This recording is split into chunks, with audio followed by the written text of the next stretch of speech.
it, which is some of us seminarians were having a conversation about the Trinitarian relationship during the crucifixion and burial until resurrection. Any good sources, especially on penal substitutionary atonement? Okay, good question.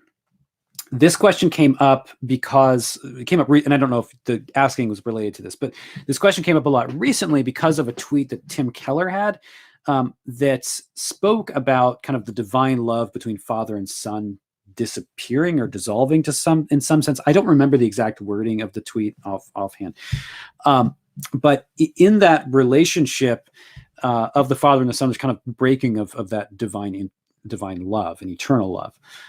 That can't really be the case. Okay, so we have to understand that when we're dealing with the incarnation and atonement, we're dealing with mystery. We're dealing with things that God has only revealed little pieces of to us. And what we have to work with is what he's revealed to us in special revelation. We don't have any right to go beyond that. We don't have any right to, by our reason, come up with ideas that we happen to think make sense. We're stuck with what Scripture's given us, and that's good. That's great. There's mystery. So especially when you're talking about the relation of the Trinitarian persons of the Godhead, it's not going to be an easy conversation. So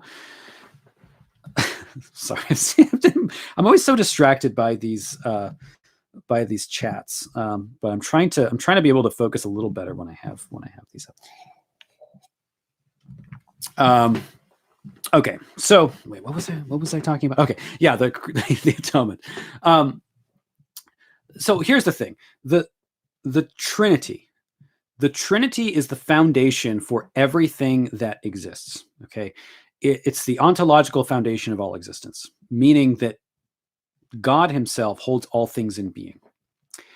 If something happens with God in his own nature, that means that his creation is no longer upheld and all of reality just dissolves, right? Because reality itself is dependent upon the union of the Father, Son, and Spirit that is an eternal union. So we can't speak in such a way of the crucifixion that says that there is a kind of rending of that eternal relationship between Father and Son. That just can't happen. Okay. With that being said, what we can't do is just say that that means that it's just the human nature of Christ that died on the cross. Okay, because we may be saying like that doesn't make sense, so we're just going to say, well, it was just his human nature that died. No, it wasn't a nature that died. Okay, a nature did not die on the cross. A person died on the cross, and Scripture can speak about them crucifying the Lord of glory. Okay, so if you crucify the Lord of glory, that's a statement that says they crucified the one who was divine. Okay, so that's a divine title in speaking about the crucifixion.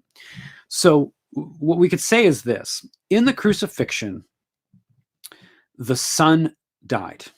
The person of Christ died. We could even say God died, because the one who died was both God and man. Okay. But there's all of this mystery here too, because the Son did not die in such a way that the divine nature itself was dead. It's actually incapable of dying as a nature. So somehow, and this is mysterious, right? Somehow the eternal fellowship with the Father, Son, and Spirit continues in the death of Christ. And we have to confess that, while acknowledging that the death of Christ does not just include the human nature, but there's something really happening in terms of the divine nature. There's a real participation in all of the acts of Christ with both natures. And the way that's generally, if you look back at the scholastic sources, what they often say is, when they're speaking about the divine and human nature in the atonement, they would say what the human nature contributed is the death in our place as a true man, as a true human. What the divine nature contributed in his death was that through the divine nature, because of the closeness of that union, that death of one man has an infinite value. Okay, because of the infinity of the divine nature. So the infinite value of the divine nature is so united to the person of Christ through the union of the Father and the Son, that both natures participate in the death, and both natures participate in the atonement. Okay, so Yeah, and then there's another related question: would that be only the second person of the Trinity, or all three? So there's when we're speaking about the death, we never have language in the New Testament that gives us the ability to say, or the freedom to say, the Spirit suffered on the cross, or the Father suffered on the cross in any sense. That's never said. This was considered a Christological heresy in the early church. They spoke about patripassionism, okay, which is the Father suffering. Scripture just doesn't use that language. Okay, so the Scripture never says that the Father suffered. It says that the Son suffered. So we don't have the freedom to say that. Now, with that being said, it's not like the Father and the Spirit are totally separate from the work of atonement. The three persons are always in fellowship with one another and are cooperating together in all things that happen.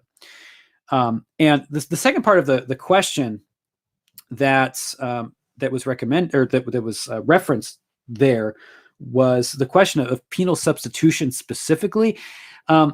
Now, if you want to take a look at a work, I'm going to advertise my publishing house again, but it's a book that I thought that was really helpful, which is Junius Remensnyder's book. It's called The Atonement in Modern Thought.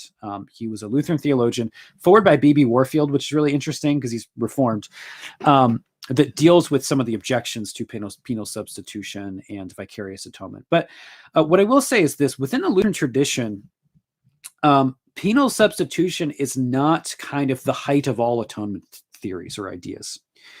The focus in the thought of Luther himself tends to be the victory of Christ over the powers of darkness, rather than a focus, and it's not to say it's not there, but rather than centering his focus on a propitiation of the wrath of God. Now, in later Lutheranism, a lot of the focus is going to end up being on this notion of satisfaction, really coming from Anselm, but largely saying that Christ satisfied the demands of the divine law on the cross and paid those legal debts. Colossians uses that language. So one thing I just want to say when we're talking about propitiation is not to say that it's wrong by any means, but it's one of many aspects of the atonement that the New Testament talks about. And I think that sometimes when some traditions focus so much on one model, and whether it's propitiation or something else, when all you do is just focus on one thing, you're really only grabbing onto some of the text of the New Testament, when really we have this multifaceted picture. And you go back to the church fathers, and all of this is there in so many ways. They have so many different ways to describe all this stuff that's going on. Okay, so hopefully that kind of answers that question.